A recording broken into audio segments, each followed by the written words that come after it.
mengelola perbedaan itu harus seperti makan kolak. Tahu kolak? Tahu kolak? Pernah makan kolak? Kolak terdiri dari pisang, ubi, santan, gula. Sudah jadi dia punya nama? Setelah jadi kolak, makan pisang masih rasa pisang atau tidak? Masih. Tapi ada cita rasa baru yang ditambahkan sebagai sebuah bagian dari kebersamaan. Tidak ada upaya untuk saling menghilangkan seorang dengan yang lain. Bisa.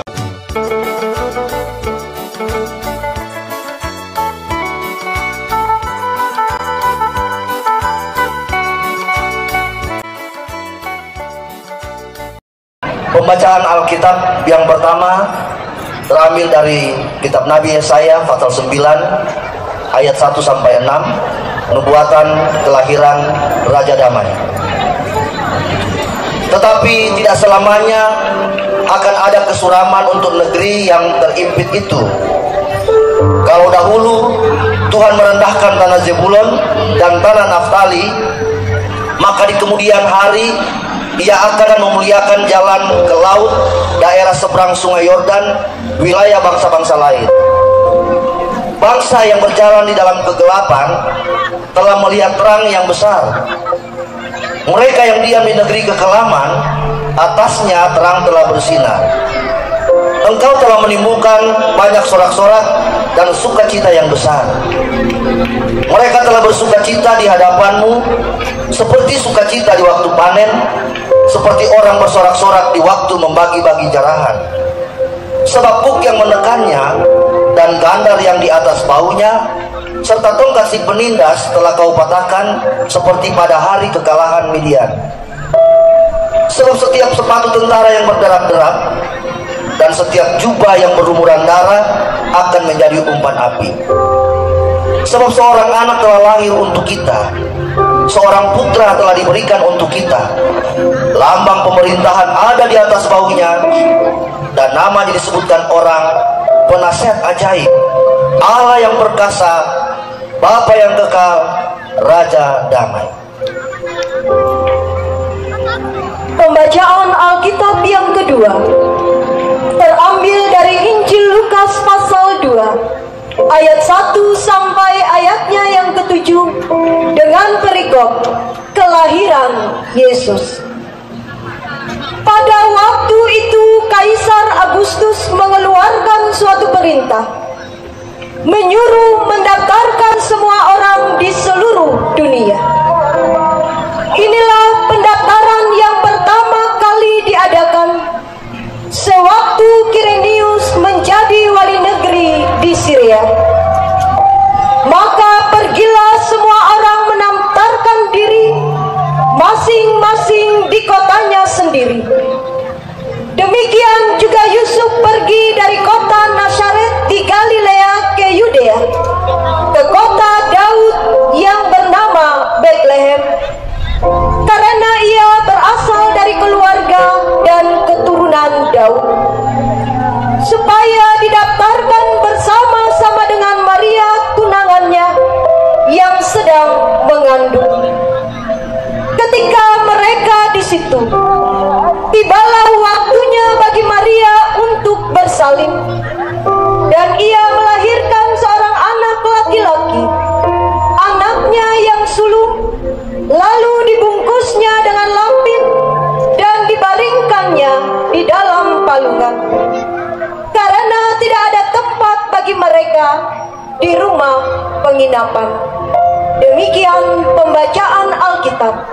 Firman-Mu itu pelita bagi kaki kami dan terang bagi jalan kami. Amin. Natal bukan tontonan. Sama-sama 1, 2, 3. Lebih kuat 1, 2, 3. Natal bukan. Kasih tahu kawan di sebelah 1, 2, 3. Kalau Natal bukan tontonan, lalu Natal itu apa? Natal itu tuntunan. Sama-sama 1, 2, 3. Kasih tahu kawan di sebelah 1, 2, 3. Tuntunan untuk berjumpa dengan Kristus bayi Natal. Siapa merayakan Natal tapi tidak dituntun berjumpa dengan Kristus bayi Natal, sesungguhnya dia hanya merayakan perayaan tontonan. penampilan bagus, baju bagus, semua bagus, tapi dia hanya bikin perayaan tontonan. Dan saudara tahu teman-teman yang kerja sebagai event organizer lebih hebat mengerjakan perayaan-perayaan tontonan dibanding kita. Tetapi dia bukan tontonan biasa. Natal sekaligus tantangan. Sama-sama 1, 2, 3. Natal adalah lebih kuat 1, 2, 3.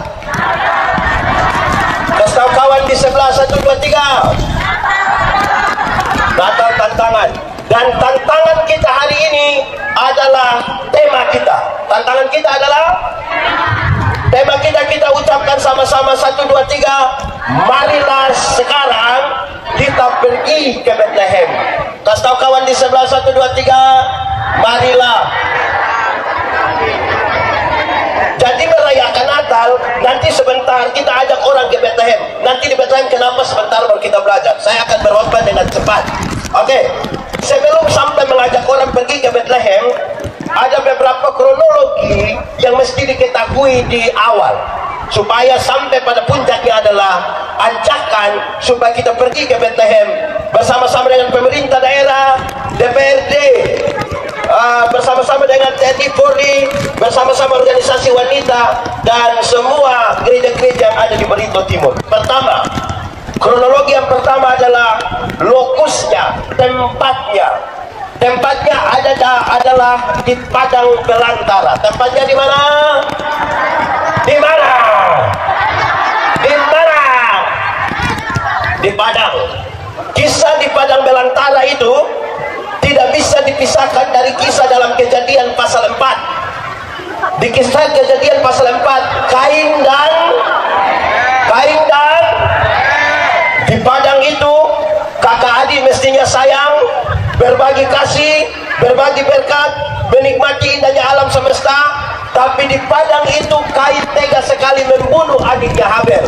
Karena itu nyanyian perdamaian dari surga sebelum ajakan ke Bethlehem pertama-tama mesti dinyanyikan di tempat di mana persaudaraan itu sementara tidak aman. Saya mau tanya kita sekarang, tolong jawab jemaat. Di sini jemaat Sumati, jemaat. Persaudaraan di Barito aman, kakak adik aman, ipar-ipar aman, setelah pilkada aman. Ada dusta atau tidak di antara kita atau di antara dorang? Jadi yang paling pertama dari segi kronologi ini adalah di tempat di mana persaudaraan itu ada, harus persaudaraan yang tulus tanpa kemunafik. Tahu munafik? Coba angkat tangan yang munafik. Tidak ada di sini. Di sini ada yang biasa munafik. Laki-laki atau perempuan? Laki-laki atau perempuan? Dia ada hadir di sini pakai baju warna, mulai baku tuduh sudah. Biasa yang baku tuduh itu bikin persaudaraan jadi hancur itu. Jadi persaudaraan aman dulu. Itu pertama, lokus. Yang kedua, berita. Yang kedua apa? Yang kedua apa? Berita itu malaikat menyampaikan dua hal. Berapa hal? Berita pertama dia bilang, jangan takut. Sama-sama 1, 2, 3. Kasih tahu kawan di sebelah 1, 2, 3. Kalau jangan takut pakai bahasa Dayak bilang. Kasih tahu kawan di sebelah coba pakai bahasa Dayak 1, 2, 3. Jemaat, jangan takut, itu berita Injil. Injil itu pembebasan. Kalau saudara baca perjanjian lama, saudara akan menemukan banyak sekali kata ini. Celakalah, celakalah, celakalah, celakalah. Waktu saudara baca tentang kedatangan Yesus, kelahiran, pelayanannya, kematian, kebangkitan, dia naik ke surga, Roh Kudus dicurahkan, saudara tidak menemukan itu kata celakalah. Saudara menemukan kalimat ringan ini, sebuah kalimat pendek, jangan takut. Sama-sama 1, 2, 3. Baby kuat 1, 2, 3. Supaya apa? Ingat baik-baik, jangan takut itu. Supaya mereka yang sementara dalam kelemahan diberikan kekuatan, yang ada pada keraguan-raguan diberikan kepastian. Jangan, ada dua hal dalam kalimat jangan takut itu. Yang pertama, ketika Yahudi kebingungan melakukan 10 hukum supaya bisa masuk surga, mereka tahu bahwa terlalu berat. 10 hukum menjadi 613 pasal. Dari 613 pasal masih ada ribuan peraturan hidup setiap hari. Bagaimana bisa melakukan semuanya? Karena gagal satu sama dengan gagal semuanya. Ketika kelahiran Yesus datang membuat mereka jangan takut. Satu, mati masuk surga. Sama-sama 1, 2, 3. Pakai bahasa Dayak, kalau mati masuk surga bilang jemaah. Untuk apa badan bagus-bagus, pakaian ketat-ketat, hidup kaya raya, mati masuk neraka? Kurus-kurus, susah-susah, lemah-lemah, mati masuk surga. Mana yang baik? Kaya raya mati neraka, kurus-kurus susah mati surga. Mana yang baik? Mana yang baik? Dua-dua tidak baik. Yang baik itu dan bagus, pakaian ketat-ketat, hidup kaya raya, mati masuk. Tapi kita manusia ini yang seringkali lupa tuh. Dulu belum jadi ASN, berdoa keliling semua gereja yang ada di Barito. Sudah jadi ASN, bikin syukuran gaji pertama untuk Tuhan. Kedua, ketiga, sampai hari ini yang sudah tidak lagi. Ada begitu di sini. Dia paham apa?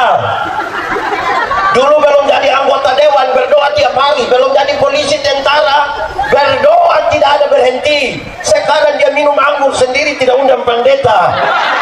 Dulu bikin pertemuan, sekarang sudah jadi dia minum anggur merah sendiri. Ada begitu di sini? Betul-betul ada. Mulai tuduh-tuduh orang. Dulu belum ada kios, minta semua hamba Tuhan berdoa. Sudah ada kios, hari Minggu tidak gereja lagi. Nah, ini Tuhan baru kasih kios lupa gereja. Ini baru kasih tambang batu bara. Baru kasih sedikit langsung lupa Tuhan. Nanti pendeta tanya, kenapa tidak gereja? Tuhan suka kasih kios lagi. Nanti siapa yang jaga kios? Ada begitu di sini. Itu kios, nama kios apa? Tuhan baru kasih sedikit, tapi suruh lupa Tuhan. Mati masuk surga. Tapi yang kedua, jangan takut. Saya mau kasih tahu begini, jemaat. Surga lebih baik atau dunia lebih baik? Surga atau dunia? Yakin surga lebih baik? Mantap. Amin. Yes. Kalau begitu siapa mau pergi sekarang? Coba angkat tangan yang mau pergi sekarang. Tidak ada. Oh, ada. Yang angkat tangan itu ada masalah dengan petugas koperasi. Pendeta, belum waktu Tuhan. Sama-sama 1, 2, 3. Ya, kita belum pergi ke surga yang lebih baik dari dunia karena belum waktu Tuhan. Tapi tanda-tanda kerajaan surga sudah harus terjadi di dunia di mana kita tinggal. Ada amin. Jadilah kehendakmu di bumi seperti di. Bicara tentang kerajaan, bicara tentang pemerintahan. Kalau Allah memerintah di bumi, Allah memakai anak-anak Tuhan untuk memerintah di bumi, ada kasih atau tidak? Ada keadilan atau tidak? Ada keberpihakan atau tidak? Ada pemerataan atau tidak? Jadilah kehendakmu di bumi seperti di. Oke, itu jangan takut. Berita kedua yang disampaikan oleh malaikat adalah hari ini telah lahir bagimu juru selamat. 1, 2, 3. Bagimu. Nanti kalimat hari ini diulangi kembali. Ini punya kisah yang sedikit panjang, tapi pendeta kasih pendek dia sedikit.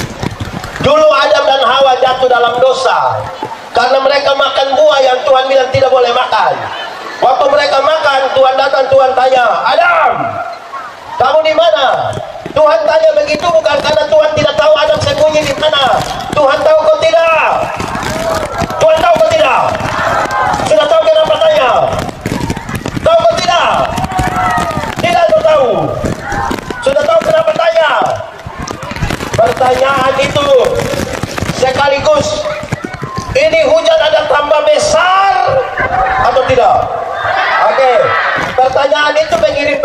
begini, Adam. Untung Adam tidak bilang, kamu nanya. Oh ya, kalau tanya begitu dia harus mati lebih duluan. Pertanyaan itu mengirim pesan, Adam, kenapa engkau memutuskan hubungan dengan saya? Ada masalah apa? Dia bilang, Tuhan kami di sini. Kamu buat apa di situ? Kami sembunyi. Kenapa kamu sembunyi? Kami telanjang. Kenapa kamu telanjang? Kami makan ini buat Tuhan panggil. Kamu datang ke sini. Tuhan panggil, Tuhan kasih pakai pakaian. Kalau Tuhan yang bikin pakaian bagus kok tidak? Lalu Tuhan kasih makan. Setelah dapat pakaian dan dapat makan, Tuhan bilang, sekarang keluarlah dari Taman Firdaus. Tinggal di luar Firdaus, tetap ada makan dan pakaian. Tapi tinggal di luar Firdaus berarti mereka tinggal di luar dari inti kehidupan. Makanya kepada penjahat yang bilang begini, Yesus anak Allah yang hidup, apa urut Yesus anak Allah, ingatlah akan aku kalau engkau datang kembali sebagai raja. Tuhan Yesus bilang apa? Kalimat ini yang diucapkan, hari ini juga aku bersama-sama dengan kamu di dalam Firdaus. Hari ini juga aku bersama-sama dengan kamu di dalam jatuh di bawah, cari di jatuh di bawah, cari di. Dengan firman hujan-hujan ini mantap. Lanjut. Oke, jemaat. Kalau begitu, cari Tuhan jangan sekedar hanya untuk sembuh dari penyakit. Ada banyak orang tidak kenal Tuhan, malah lebih sehat dari kita. Yang biasa mabok itu, mabok dari 3 hari lalu sampai tadi pagi. Istirahat sedikit, mabok pulang tidak tahu sakit. Kita yang mengaku percaya Tuhan ini kena gerimis sedikit pulang pilek Bapak. Jadi cari Tuhan jangan hanya untuk sembuh. Cari Tuhan jangan sekedar hanya untuk dapat kekayaan. Tuhan datang ke dunia bukan untuk bikin orang miskin jadi kaya, walaupun bisa dia buat. Ingat, ada banyak orang yang tidak kenal Tuhan malah lebih kaya dari kita. Itu koruptor, itu kaya-kaya semua. Orang punya rumah 2, 3, 4, 5 sampai tidak suka tinggal di dalam punya rumah, dan tinggal di penjara sana. Tapi kaya-kaya itu. Baru yang lain itu di kekayaan, kehormatan di, umur panjang di, jabatan di, istri di. Oi, hati-hati. Ya, kedua. Sekarang ketiga, penerima berita. Siapa penerima berita? Gembala. Sama-sama 1, 2, 3. Kuat sedikit, 1, 2, 3. Jemaat. Gembala Palestina dulu bisa dipercaya. DPRD bisa dipercaya. TNI, ASN, Polri ini bisa dipercaya. Ibu-ibu PKK bisa dipercaya. Ini pendeta-pendeta ini bisa dipercaya. Hancurkan. Jemaat. Lao Tse, seorang pemimpin spiritual, dia bilang kepada murid-muridnya begini, ada 3 hal yang dibutuhkan oleh sebuah negara. Pertama, tentara. Kedua, makanan. Yang ketiga, kepercayaan. Pertama apa? Tentara. Yang kedua apa? Makanan. Yang ketiga apa? Kepercayaan. Ulang. Pertama apa? Kedua apa? Yang ketiga.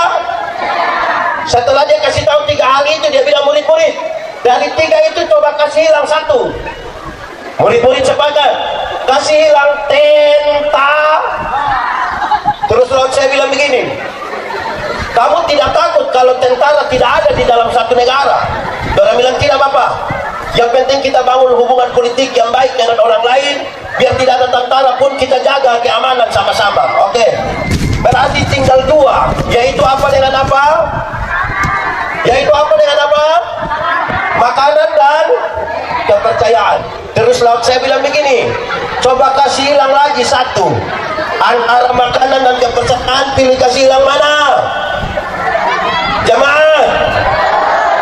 Antara makanan dan kepercayaan, saudara pilih kasih hilang. Kenapa pendiam tiba-tiba? Kalau disuruh memilih kasih hilang antara makanan atau kepercayaan, pilih kasih hilang mana? Kasih hilang mana? yang betul? Mantap. Berarti sebentar tidak ada makanan di Papa. Mantap. Tapi murid-murid bilang begini, kasih hilang saja kepercayaan. Kenapa kamu mau kasih hilang kepercayaan? Dona bilang, Papa, untuk apa kita pegang kepercayaan tapi lapar? Karena lapar itu bisa membuat orang mencuri. Lebih baik kita kenyang terus. Lantas laut saya bilang begini, kamu baru saja menyebutkan satu jawaban yang menghancurkan sebuah negara. Kenapa? Jangan karena tagal makanan kamu kehilangan kepercayaan. Jangan karena jabatan kamu kehilangan kepercayaan. Jangan oleh karena iming-iming tertentu kamu menjadi orang-orang yang tidak bisa dipercaya. Jemaat, yang ini semua bisa dipercaya. Biasa ASN masuk kantor jam berapa? Jam berapa? Semua datang tepat waktu. Ini tidak ada dusta di antara kita. So bisa dipercaya. Suara hilang. Begitu. Nah, itu 3. Keempat, kronologi keempat. Setelah kalimat-kalimat itu, tiba-tiba muncullah malaikat banyak-banyak menyanyi bersama. Menyanyi bersama. 1, 2, 3. Menyanyi. Berita. Sabar kau saya pindah. Oke. Di sini ya. Oke. Baik, jemaat. Menyanyi bersama itu butuh pengelolaan perbedaan. Butuh apa? Pengelolaan apa? Saya mulai mengatakan begini, jemaat. Siapa tidak cinta pada perbedaan tidak pantas hidup di tengah-tengah dunia. Kenapa? Sebab fakta kosmis menunjukkan bahwa di dunia segala sesuatu berbeda. Ada atas, ada kanan, ada panas, ada hitam, ada laki-laki, ada. Saya kasih nikah satu pasang nikah. Yang laki-laki umur 64 tahun, yang perempuan tunggu saya turun di situ. Dia punya jangkauan bisa sejauh sana kan? Oke, sapi dulu. Dah.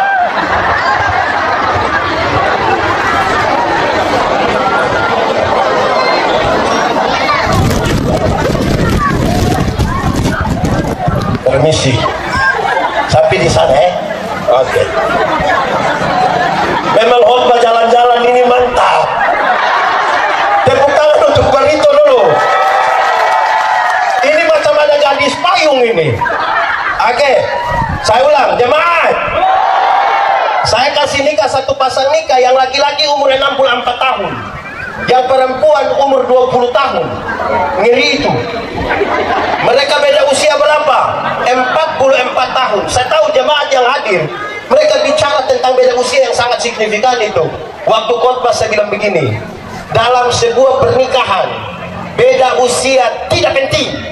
Yang lebih penting adalah mereka harus beda jenis kelamin. Itu lebih penting. Untuk apa sama-sama umur 30 tahun tapi laki-laki semua? Itu pakai bahasa Kupa bilang dorang bakorek saya itu. Jadi berbeda itu tidak apa-apa. Saya punya ungkapan satu, itu cukup luas ketika saya bilang begini. Mengelola perbedaan itu harus seperti makan kolak. Tahu kolak? Tahu kolak? Pernah makan kolak?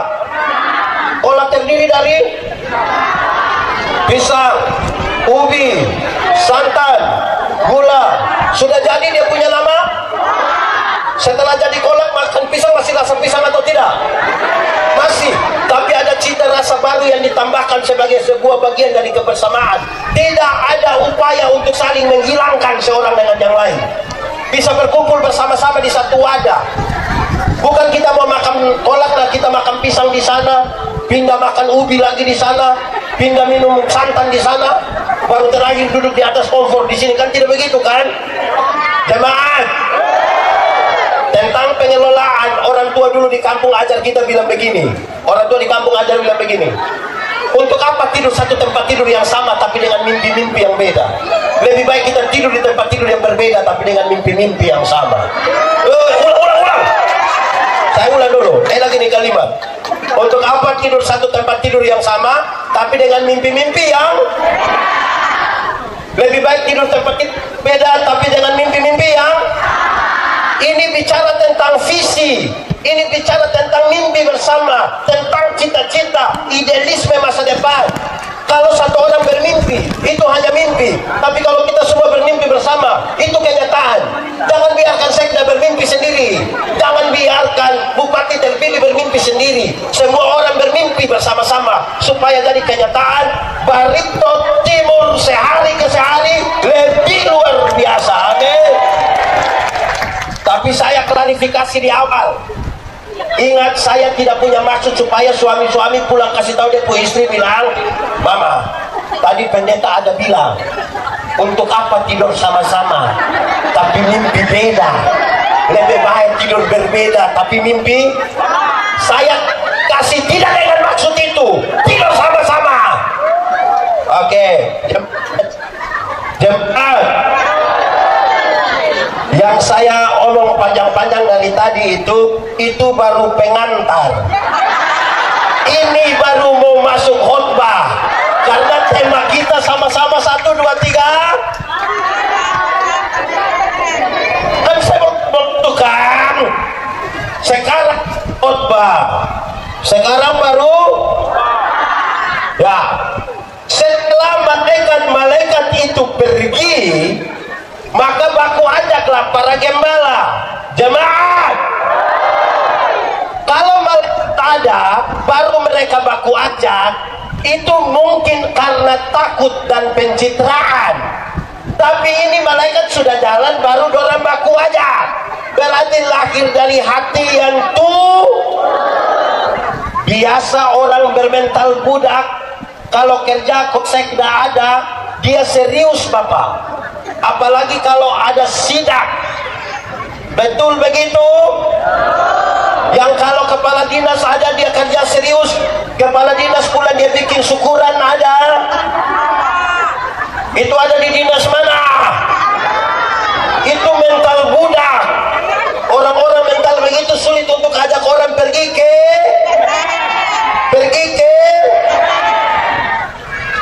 mereka pergi ke sana.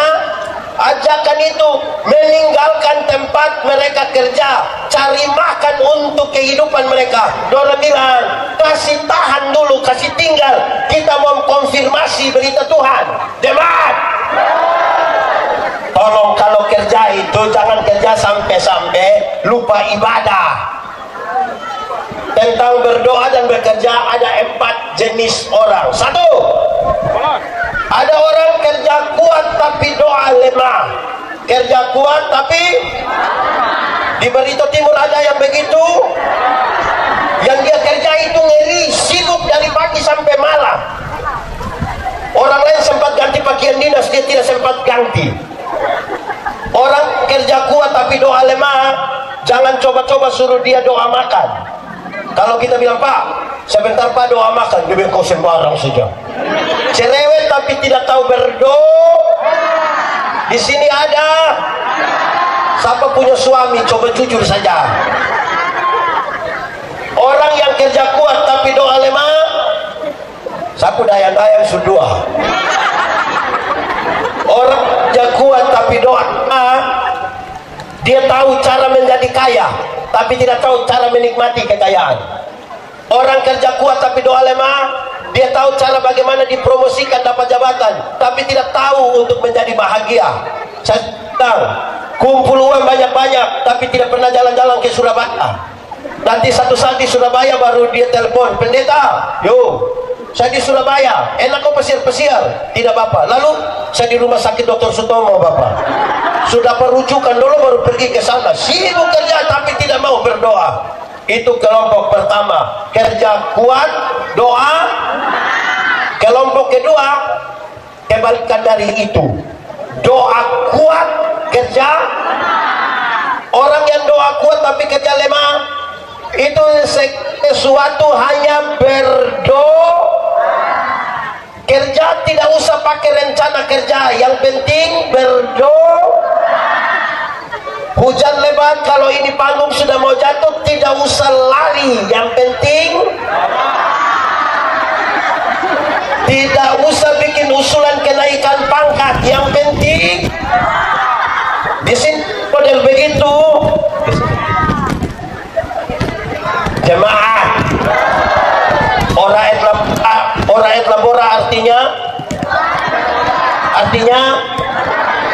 oh, itu dia pun jawaban hanya 75. 100, mau yang 100? Yang 100 itu ora et labora artinya berdoa dan bekerja keras. Ora et labora artinya, kasih tahu kawan di sebelah, ora et labora artinya jangan balik doanya yang keras-keras sampai kehilangan tenaga, kerja lemah-lemah, nah kapan maju? Jemaat, dulu ada satu binatang yang dia punya nama ayam. Sekarang juga ada. Ayam dulu itu hanya dibedakan atas ayam jantan dan ayam, tapi tiba-tiba muncul ayam potong. Akhirnya itu ayam yang tadinya hanya jadi ayam, sekarang menjadi ayam kampung karena sudah ada ayam. Akhirnya bikin manusia jadi bingung, apakah ini ayam kampung yang dipotong atau ayam potong yang di kampung. Tapi dia punya beda jelas, yaitu ada yang pelihara ayam kampung di rumah, 2 ekor ada, 5 ekor ada, lebih dari 5 ada. Kasih 1 dulu. Ayam kampung itu kita pelihara lama juga, 6 bulan, dia punya badan masih kecil, tapi dia punya daging enak atau tidak? Kalau dijual mahal atau tidak? Kalau betina bertelur atau tidak? Ya, karena ini ayam mengerti proses. Beda dengan itu ayam potong tuh. Ayam potong kita baru pelihara 1 bulan saja, dia punya mata sebesar begini. Itu kalau lihat pakai kaca pembesar, kalau lihat langsung juga kecil. Tapi itu ayam, orang gas motor di samping kandang, besok itu ayam mati karena tidak tahu pro. Sudah 2. Kelompok ketiga, kerja lemah, doa lemah. Sama-sama 1, 2, 3. Orang yang kerja lemah dan doa lemah sesungguhnya tidak ada lagi di dunia. Karena siapapun yang ada di dunia, ada hal yang perlu dia kerjakan, ada hal yang perlu dia doakan. Orang yang kerja lemah, doa lemah itu, dia suka ucap ini kalimat. Dia bilang, pendeta, hidup itu mengalir saja. Pernah dengar itu kalimat? Atau sendiri ucap? Saudara setuju dengan kalimat itu? Kalau saya tidak setuju. Mengalir itu pakai prinsip air, bergerak dari tempat yang lebih tinggi ke tempat yang lebih rendah. Nah, kalau dia mengalir menuju lubang WC, maka tinggal mengalir. Hidup ini kita yang tentukan. Jemaat, dalam 1 hari orang mengambil keputusan antara 300 sampai 1500 kali keputusan. Itu punya konsekuensi ke masa depan. Contoh, bangun tidur, mau berdoa dulu atau foto, itu keputusan. Bangun tidur, mau langsung turun dari tempat tidur atau tarik tambah kain panas, itu keputusan. Ini kenapa hari ini pendeta Yandi berkhotbah di sini? Karena pendeta pernah ambil keputusan kira-kira 29 tahun lalu untuk sekolah teologi. Kenapa saudara jadi TNI, Polri, ASN di sini? Karena pernah ambil keputusan disertai dengan surat keputusan. Kenapa saudara punya istri itu, suami itu? Karena pernah ambil keputusan, kan? Tidak mungkin ada yang Pak Pendeta minta maaf, saya benar-benar tidak tahu apa-apa, saya tidur-tidur begini buka mata, dia langsung di sebelah. Oh, memang begitu keputusan. Jadi saudara-saudara, orang yang mendua hati tidak akan pernah tenang dalam hidupnya. Amin. Dia kerja di Barito Timur, tapi dia punya pikiran ada di, sebut satu kabupaten lain selain Barito Timur. Sebut satu kabupaten lain. Di mana? Barito Selatan. Kerja di Barito Timur, tiap hari dia ngomong Barito Selatan. Sedikit-sedikit dia bilang di Barito Selatan saja, di Barito. Kau pindah ke Barito Selatan. Kenapa mau di Barito Timur? Tidak bisa badan di sini, pikiran perasaan di tempat lain. Itu ketiga, keempat. Kerja kuat, doa juga. Nah, yang kerja kuat, doa kuat ini, kerja kuat, doa kuat ini 5 hal. Dia tahu kapan bekerja, kapan berhenti bekerja, kapan menikmati hasil pekerjaan, kapan bersama-sama dengan keluarga, dan kapan dia berdiam diri dan membiarkan Tuhan bekerja. Jemaat, ada hal bagian kita, ada hal bagian Tuhan. Jemaat, mati hidup Tuhan yang atur. Amin. Itu soal iman. Yang iman kasih tahu otak. Yo, mati hidup Tuhan yang atur. Jadi otak kau tolong kasih tahu kaki. Kalau ada trek lari kencang ikut depan, jangan kaki lompat ke tengah jalan. Ada masa depan dalam tangan Tuhan. Amin. Tuhan siap masa depan bagi anak-anakku, tapi antar itu aku ke sekolah, bukan Tuhan yang antar. Siapa yang antar? Siapa yang antar? Atau siapa di Barito Timur yang karena terlalu sibuk, pagi-pagi dia berdoa, Tuhan, saya sibuk jadi Tuhan tolong jemput anak-anak. Tuhan yang jemput pulang menangis, Bapak, pulang menangis. Ya, bagian kita macam-macam. Termasuk yang jasmani dan jemaat. Ada kerja yang jasmani tapi tak lupa rohani. Dulu perusahaan-perusahaan itu cari orang-orang pintar. Beberapa dekade kemudian orang evaluasi, pintar saja tidak cukup, mesti tambah emosi. Yang baik kita bicara tentang Tuhan. Yang kedua itu etika, perjumpaan antara teologi dan etika membentuk spiritualitas. Itu mesti kuat supaya orang tidak hanya berdiam diri bekerja yang dunia punya. Jemaat, ingat, yang fisik itu akan selesai. Beredar di grup WA bilang begini, kalau sudah umur 50 tahun, cantik atau tidak cantik sama saja, tidak bisa disembunyikan di balik lipstik dan bedak. Masih umur 20-30 tahun yang kita rasa ini pipi kinclong, sudah 50 meleleh ini pipi, meleleh ini turun. Biar mau perawat. Saya pun teman kami SMA, dia tato Guns N' Roses yang ada sementara pangku kaki melukis itu. Tinta bagus, kulit bagus, kontras dapat, mantap. Kita ngambil ini hakim. Itu umur 17 tahun. Waktu dia umur 43 tahun dia sakit, kita pergi lihat dia, kita juga sedih. Itu tato bukan macam orang pangku kaki lagi, macam orang menyembah. Akan mikir juga. Ibu-ibu, kalau ada yang datang tanya bilang, ibu umur berapa? Terus ibu bilang 50. Dia sengaja kaget. 50? Macam 35. Jangan percaya. Jangan percaya. Masa umur 50 macam 35? Nah yang 15 kalau ibu jalan dengan ibu punya anak nona, terus ada yang tanya, ibu, yang itu siapa sayang? Itu siapa? Itu saya punya ada anak gadis yang pertama. Dia sengaja kaget. Anak gadis macam kakak adik. Jangan percaya. Masa mama dengan anak macam kakak adik? Anak dengan mama kalau macam kakak adik hanya 2 kemungkinan. Kemungkinan pertama, dia punya anak itu muka terlalu tua, jadi dia punya mama itu beda tipis. Atau kemungkinan yang kedua, dia punya mama menikah terlalu muda, mungkin umur 5 tahun sudah nikah. 60 tahun. Di umur 60 tahun ada jabatan atau tidak ada jabatan sama saja, pensiun dah. Rata-rata ASN, TNI, Polri itu kan, dan perusahaan kasih pensiun orang di sekitar umur 60. Waktu kita masih aktif itu yang kita jalan sampai kantor orang bilang, siap laksanakan, lanjutkan hormat. Aktif.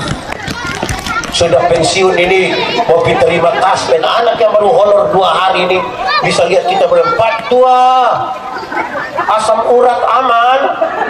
Itu macam tersiksa kita pun perasaan.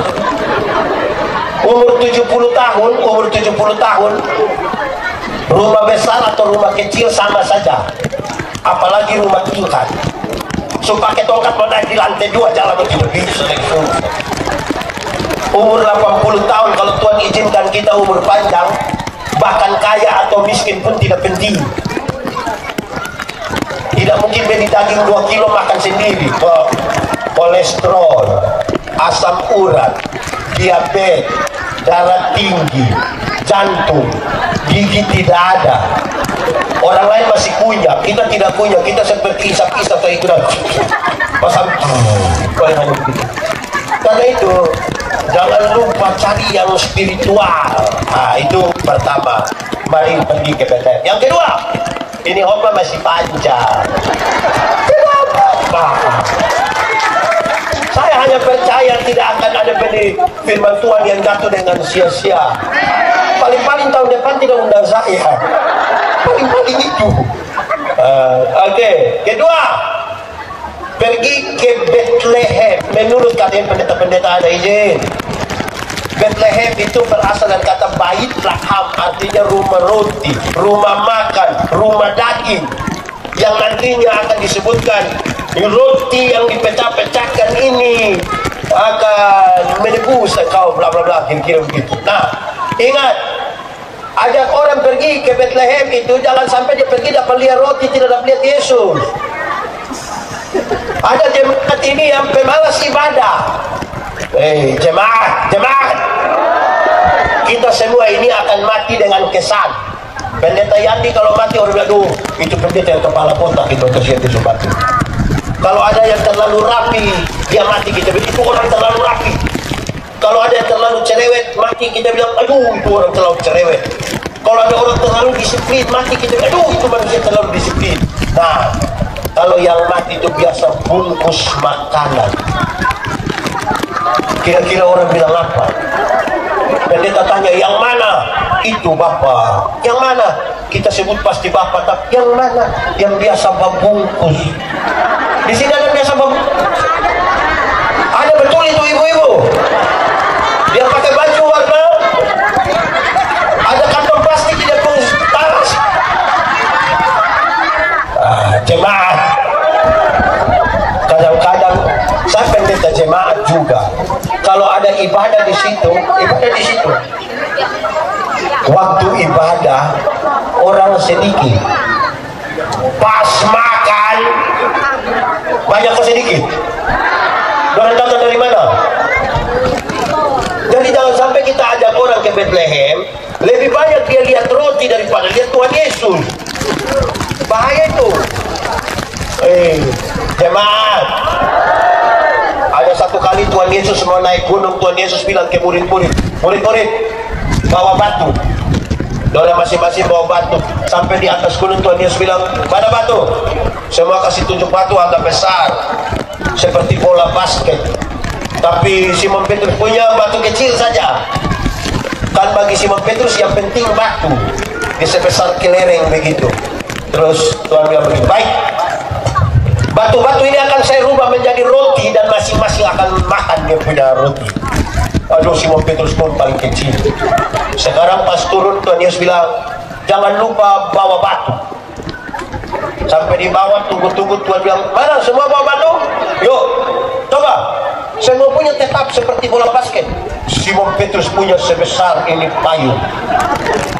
Terus dia pikir Tuhan Yesus mau rubah.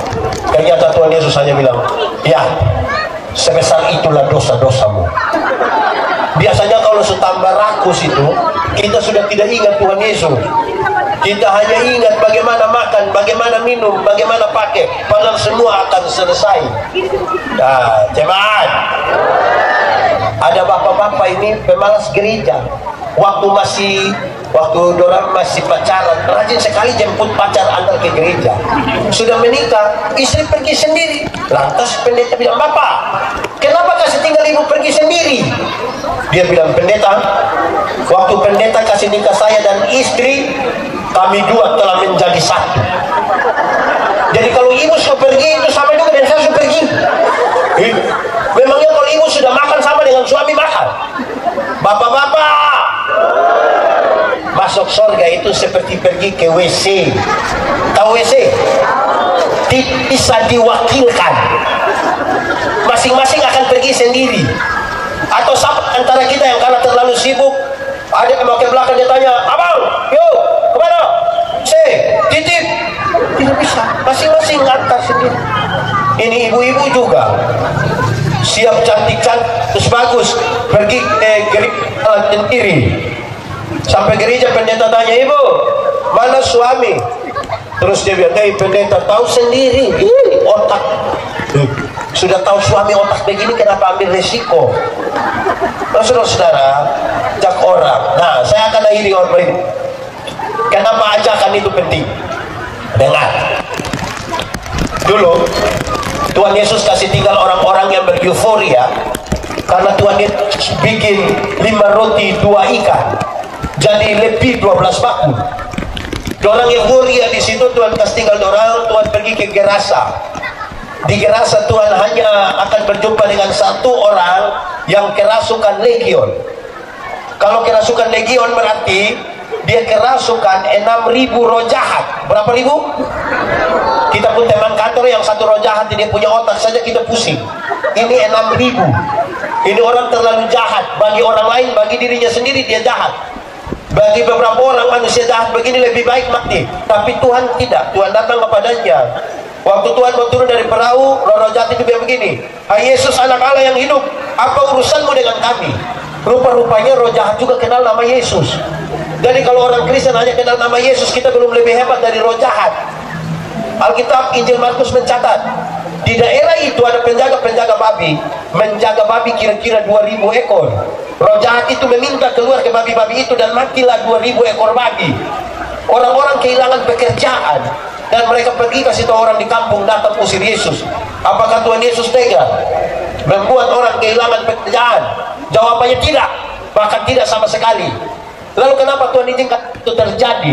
Dengar, dalam struktur budaya Yahudi, babi itu haram. Orang Yahudi tidak makan daging babi. Tetapi yang haram itu, mereka bisa pelihara 2.000 ekor. Sementara ada 1 jiwa yang hampir binasa, mereka biarkan. Itu yang Tuhan Yesus bilang, alangkah lebih baiknya 2.000 ekor babi mati daripada ada 1 jiwa binasa. Sekarang coba hitung, kalau babi 1 ekor 4 juta kali 2.000 berapa? 4 juta kali 2.000 berapa? Hah? Pernah siapkan 8 miliar untuk marilah kita pergi ke Bethlehem. Ada yang siara ke Bethlehem pergi hanya foto-foto. Pulang dia jelaskan kembali, dia bingung sendiri ini foto di mana. Kalau pergi hanya foto-foto, aduh kasihan. Ada yang begitu di sini. Pemerintah si orang-orang begitu berangkat-berangkat di foto-foto. Mau siapa dari foto-foto di Yerusalem? Nah, ajakan itu mesti dari orang. Saya mau tanya terakhir, jemaat. Kalau sebentar pulang pendeta di masing-masing 100.000, senang atau tidak? Senang atau tidak? Cerita orang atau tidak? Pasti cerita. Rugi tadi tidak dibaca. Itu pendeta kepala botak kasih kita uang. Sekarang pertanyaannya, Tuhan Yesus mati bagi kita. Lebih mahal 100.000 atau lebih murah dari 100.000? Lebih mahal atau lebih murah? Yakin lebih mahal? Yakin lebih mahal? Sudah cerita orang? Nah, itu dia soal itu. Dapat pulsa 20.000 sah, semua dunia tahu, dunia maya, dunia nyata, dunia gaib tahu. Dia capture baru yang terima kasih, pulsa sumaso. Yesus mati bagi kita, mulut tidak bisa bicara apa-apa untuk menyatakan, marilah kita pergi ke Bethlehem. Selamat Natal, Tuhan berkati. Mari tunduk kepala semua, kita mau berdoa. Mari berdoa. Ya Tuhan Allah, sekalipun di tengah-tengah hujan, tapi ada berita firman yang disampaikan. Kalau Tuhan di dalam kami dan kami dalam Tuhan, tetap kami yakini tidak ada benih firman Tuhan yang pergi dengan sia-sia. Kami sangat rindu firman-Mu jadi pelita bagi kaki kami, sekaligus terang bagi jalan kami. Biarlah bertumbuh dan berbuah di dalam hidup kami. Terpujilah nama Tuhan. Amin.